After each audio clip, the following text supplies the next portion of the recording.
make it with lower, second, and third decks.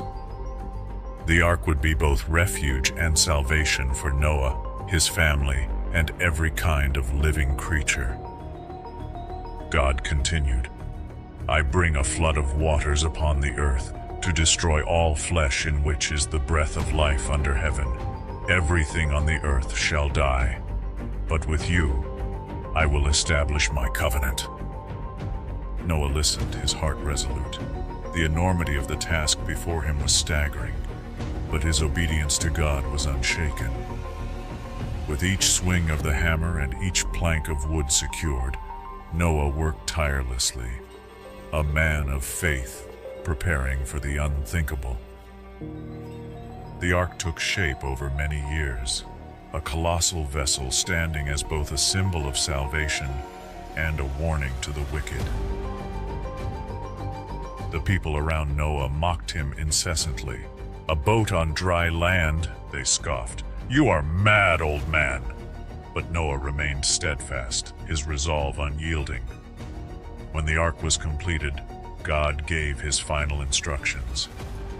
"Take with you your wife, your sons, and your sons' wives. Bring into the ark 2 of every living thing, male and female, to keep them alive with you, birds, animals, and creeping things of every kind. Gather food for you and for them." The animals came, 2 by 2, led by an unseen force. Lions walked beside lambs, doves fluttered alongside ravens, and all manner of creatures entered the ark. When the last had crossed the threshold, the door of the ark was shut. The sky grew dark, heavy with clouds. The first raindrops fell, soft and unassuming, but soon they became a torrent. The fountains of the deep burst forth, and the heavens opened wide. The waters rose swiftly, swallowing the land. Fields vanished, cities were submerged, and even the highest mountains disappeared beneath the waves. The people's mocking turned to terror. They rushed to the ark, pounding desperately on its sealed doors. "Noah, let us in," they cried, their voices drowned by the storm. But it was too late. Inside, Noah and his family sat in silence, the weight of God's judgment surrounding them. For 40 days and 40 nights, the rain fell unrelentingly. The ark floated on the endless waters, a lone refuge in a sea of destruction. At last, the rain ceased, and the waters began to recede. The ark came to rest on the mountains of Ararat. Noah sent out a raven, but it found no place to land. He then released a dove, which returned with an olive leaf, a sign that the waters had abated. God spoke once more. "Go out from the ark, you and your family, and let every living thing go forth to fill the earth." Noah's first act upon stepping onto dry ground was to build an altar to the Lord, offering sacrifices in gratitude. Moved by Noah's faith, God declared, "I establish my covenant with you and with your descendants after you. Never again will I destroy all life by flood." As a sign of his promise, God set a rainbow in the clouds, a symbol of mercy and the unbreakable bond between heaven and earth.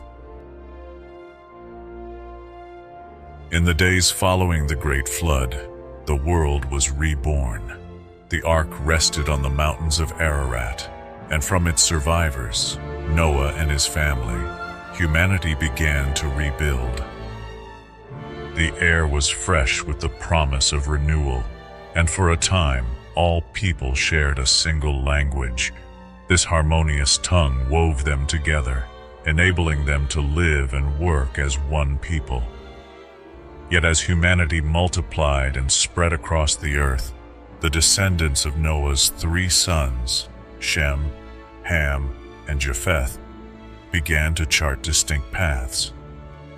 Their legacies, shaped by their migrations and endeavors, became the foundation of the nations we know today.